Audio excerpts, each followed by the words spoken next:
আসসালামু আলাইকুম। এখন আমি রান্না করব ইলিশ মাছ দিয়ে কপি দিয়ে।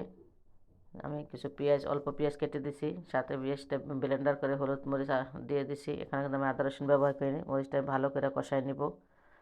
যেহেতু এটা ইলিশ মাছ আমি রান্না করব, আমি আদা রসুন ব্যবহার করব না।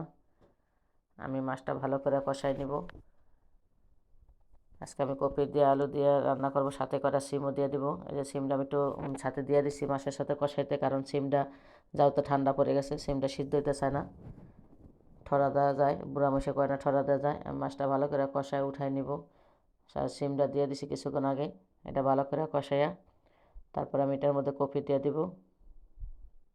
ওইটা ভালো করে কষাই নিচ্ছি যাতে সিমটা যেন একটু সিদ্ধ হয়। আর কপিটা তো একদম নরম, আর কপিটা আমি একটু হালকা একটু ভাপ দিয়ে নিচ্ছি। আমি একটু ঢেকে একটু কষাই নিলাম।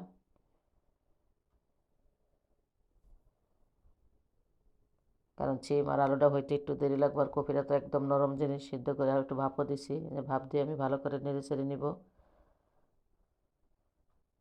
আলতো হাতে নাড়তে হবে, কারণ কিলে কপিটা যতটা একটু হালকা সিদ্ধ আছে, আর কপিটা এমনি নরম জিনিস, এটা ভেঙে যাবে। ভালো করে কষায় মেরে গরম পানি দিয়ে দিব।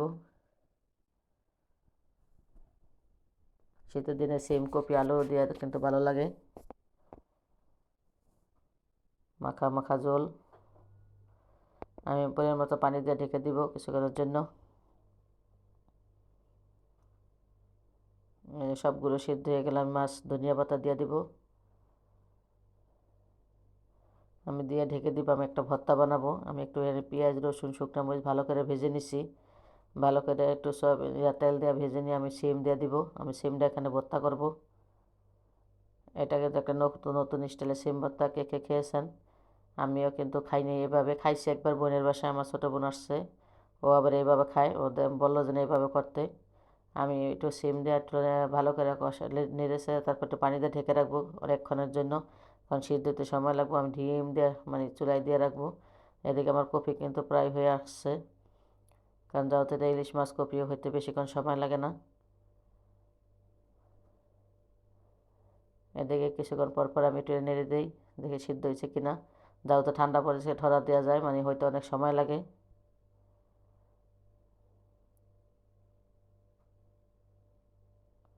ওদিকে আমার ডাল, এদিকে আমার কালকের বাতাসি মাছ ইয়া দিয়ে রান্ধনটা পাত্রের কাছে একটু গরম করে নিব, কারণ ফালাইতে মায়া লাগে। যেহেতু কালকে করছি রাত, কালকে শীতের দিন নষ্ট হয় না, রাতভর আমি খেয়ে ফেলবো।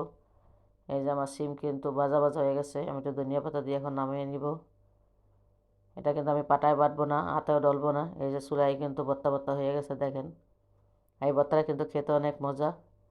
এই যে আমাদের ভর্তা কিন্তু কমপ্লিট।